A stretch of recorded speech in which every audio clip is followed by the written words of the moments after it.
안녕하세요.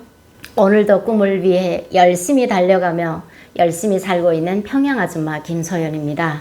자주 찾아뵙지 못해서 너무너무 죄송한데요. 열심히 응원해 주시는 많은 분들한테 감사하다는 말씀도 함께 드리고 싶습니다.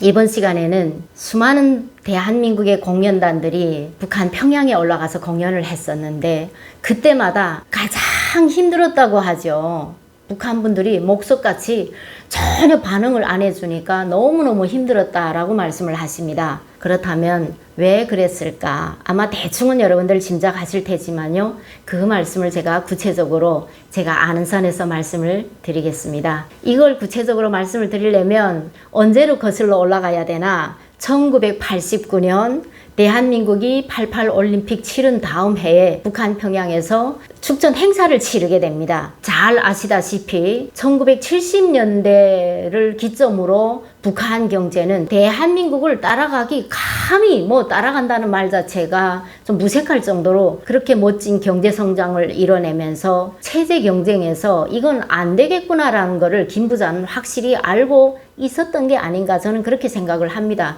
그런데 한국에서 1988년 올림픽을 한다고 합니다. 그 당시 외교관들은 발전도상에 있는 나라들 발톱 빠지게 다니면서 하나라도 사회주의권으로 이제 하나라도 영입을 하려고 그렇게 노력을 할 때인데 그 동구권의 많은 청년들이 사회주의에 지금 완전히 많이 빠져 있고 이럴 당시에 대한민국에서 올림픽을 한다고 하자 김부자 둘이 정말 발을 동동 구를 정도였거든요. 왜냐하면 그 당시 그런 얘기가 있었어요. 나라가 올림픽을 한번 하게 되면 20년 이상 발전하게 되는데 어떻게든 저건 막아야 해. 정말 북한 외교관들이 불쌍하게 고생을 많이 했죠. 어떻게든 저지를 해보려고 그렇게 많은 노력을 했었습니다. 그게 안 되자 마지막 수단으로 뭐를 했습니까? 1987년 칼기 폭파 사건, 그런 테러를 감행하는 겁니다. 한국에 가게 되면 너희들이 이런 테러를 당할지도 몰라. 공포라도 조성시켜놔야 돼. 그게 바로 북한이거든요. 그럼에도 한국이 올림픽을 정말 멋지게 치러내자 김씨 그 두 부자는 어떻게 합니까? 북한에서 그럼 우리도 하자.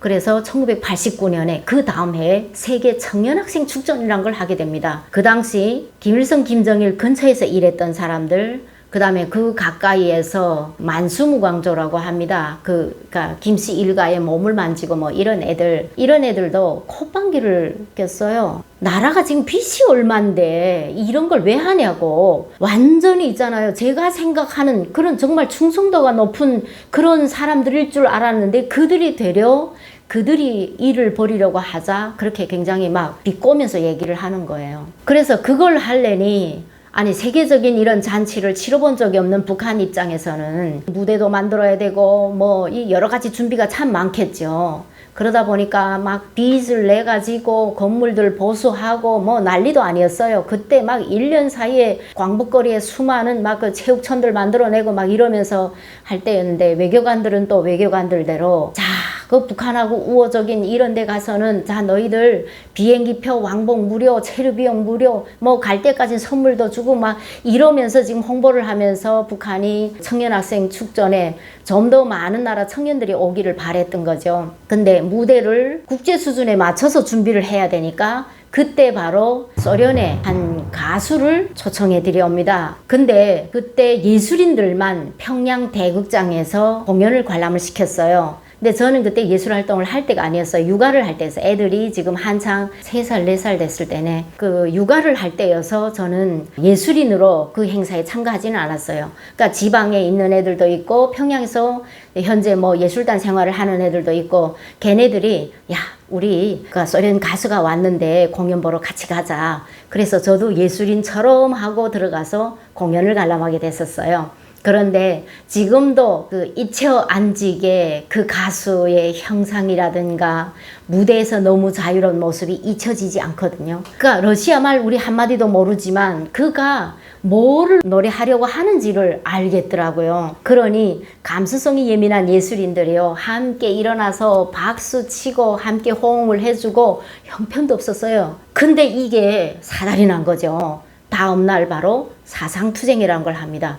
누구라 없이 박수를 쳤기 때문에 너 10번 쳤니? 난 2번 쳤니? 막 서로가 서로를 물고 뜯고 막 싸움판을 만들어 놓은 거예요. 그러니 전체가 누구라 없이 다 박수를 치고 다 좋아했고 했는데 어떻게 다 갖다가 뭐 어디 혁명화를 보내고 이렇게 할 수는 없었으니까 그때 굉장히 엄중하게 경고를 내렸습니다. 북한 당국이. 그걸 겪은 북한 사람들이 과연 대한민국 특히 러시아 가장 가까운 우방인 소련 가수가 와서 노래를 불렀는데도 그 모양인데 한국 가수들이 올라가서 노래를 불렀을 때 같이 호응을 해보세요. 어떤 일이 나지겠나. 불보듯 뻔한 거죠. 그리고 그때에 이어서 만수대 예술극장에서 일본의 한 전자악단을 또 초대를 해서 들여옵니다. 근데 전자음악이라는 것 자체가 그 당시 북한에는 굉장히 많이 생소했었어요. 그리고 운하수 관현악단을 비롯해서 대한민국이 잘 아는 그런 공연단이 그 당시 있었던 건 아니고 만수대 예술단 하면 그때 예술인들이 노망이었어요. 그게 최고의 예술단이었거든요. 그 극장도 굉장히 잘 돼 있어요.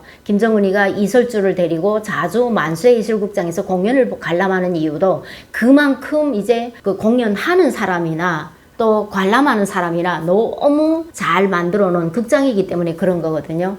거기에 이제 저도 이제 따라가서 그 공연을 봤어요. 그 당시 제가 보기에는 참 받아들이기 어려운 패션들이었어요. 그러니까 머리가 막 이렇게 긴 사람도 있었고 다 남성들이었어요. 5명이 이렇게 전자음악 공연을 했는데 정말 바지도 가죽 바지 뭐 청바지 탁 들러붙는 거 입었고 막 파마를 해서 뽀글뽀글하지 않는가 하면 막 머리띠 같은 것도 이렇게 되고 막 어느 전자음악단인지 그거는 제가 기억이 안 나는데요. 그걸 보면서 그냥 무심히 모두 목석같이 앉아 있을 수밖에 없었겠죠. 이렇게 돼서 함께 온 그 일행이에요. 그 공연 소감이 어떻냐 하고 이제 다니면서 물어봅니다. 그러면 북한 예술인들이 무슨 얘기를 할 수 있었겠습니까? 그러니까 공연을 하느라고 수고를 하셨습니다. 근데 우리의 정서하고는 좀 안 맞는 것 같았다. 뭐 이런 식으로 이제 적당히 둘러댈 수밖에 없었던 거죠. 그러면서 북한 예술인들을 비롯해서 그 얘기가 또 과정을 거쳐서 이렇게 나가다 보니까 외국에서 공연단들이 오게 되면 그렇게 호응을 하게 되면 정말 큰일 난다라는 걸 알기 때문에 그렇게 못하는 거예요.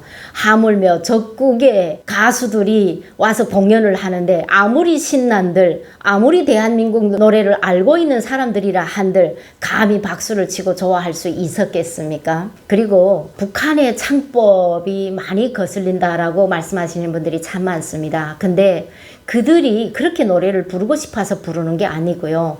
김정일이가 뭐 주체 창법이라고 해가지고 그렇게 가르치는 바람에 북한에서 가수 활동을 하던 분들이 한국에 와서 한국 창법을 익혀가기가 너무 힘들어 합니다. 네, 그러니까 다른 문화에서 살고 또 그곳에서 그걸 배웠고 한 사람들에 대해서 너무나 그렇게 안 좋게 생각하시거나 말씀하시거나 이런 거는 조금 그래도 이해를 해주시는 게 좀 더 좋지 않을까. 개인적으로 이렇게 생각을 해봤고요. 북한 무대가 조금씩 달라지기 시작한 게 바로 언제부터냐. 김정일이가 가수 김연자 씨를 굉장히 좋아했어요. 이 무슨 다른 감정으로 좋아한 게 아니라 그를 그 3번인가 이게 개인적으로 초대를 해서 공연을 했죠. 무대에서 너무 자유롭고 그런 것들을 보면서 김정일이가 뭐라고 얘기했나? 우리 예술인들은 왜 저렇게 감정이 없냐고 이렇게 얘기를 합니다. 아니 북한 사람들이라고 그렇게 하고 싶지 않아서 그랬을까요?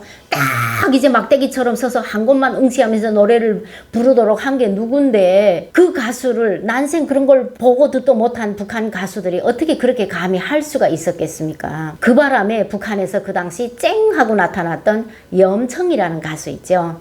네. 물론 뭐 김정일이를 찬양하는 노래를 부르지만 무대에서 너무 자유로운 거예요. 그의 체스처나 이런 걸 보게 되면 김연자 씨를 많이 닮았다 이렇게 아실 수가 있을 겁니다. 그 당시 김정일이가 많이 보여준 거죠. 그렇게 이래서 북한의 무대가 많이 달라지기 시작했다. 이렇게 보시면 되겠습니다. 그래서 북한 문화예술이 한 걸음 한 걸음 발전해 오기 시작을 하면서 그 과정에 외국의 많은 문물을 접하지 못한 북한 예술인들과 또 적국인 대한민국의 예술인들이 올라가서 공연을 해도 박수를 치고 싶어도 치지 못하는 그들의 마음 조금 이해를 해주시면 어떨까 이런 생각이 듭니다. 그리고 평창올림픽 때 북한 공연단이 와서 공연을 했죠. 했죠. 우리가 답례로 북한 올라가서 공연을 했습니다. 김정은, 이설주 다 참가해서 그 공연을 봤죠. 봤는데 그 공연을 다른 지방 사람들한테는 보여주지 않았습니다. 딱 사진 한 컷 해갖고 평양에서 이렇게 공연이 진행이 됐다. 이게 그 신문에 이렇게 한 줄이 나갔어요. 그런데 평양에 친척이 있거나 뭐 이런 애들은 혹시 그래도 또 어른들도 그렇고 궁금하잖아요. 도대체 한국에 이번에 가수들이 올라와서 어떤 노래를 했는지 너무 궁금해요. 한창 지금 이제 사춘기에 있거나 새로운 것에 민감한 북한 애들이 자 친척들한테 물어봅니다. 그 당시만 해도 북한에 이제 핸드폰이 있었으니까 물어볼 수 있었죠. 야 어제 그 남한 공연단들이 와서 공연 어떤 걸 했냐, 그리고 장군님이 재청으로 들었다는 노래는 뭐냐, 그 최진희씨의 뒤늦은 후에 이거는 김정은이가 재청까지 해서 들었다라고 저도 이제 들었는데요. 그런 걸 듣고 나서 애들이 야 장군님이 그렇게 재청까지 해서 들었고 이 공연은 장군님이 본 공연이니까 우리가 불러도 되지 않겠나? 그래서 그때 가서 공연을 했던 그런 품목들을 가지고 애들이 노래를 불렀어요. 근데 그게 신고가 들어가서 얘네들 다 노동교화형에 처해졌다고 합니다. 이러니 아무리 어떤 인간이 마음속에 이런 감정이 있은들 어떻게 같이 박수를 치고 이 호응을 해줄 수가 있었겠습니까?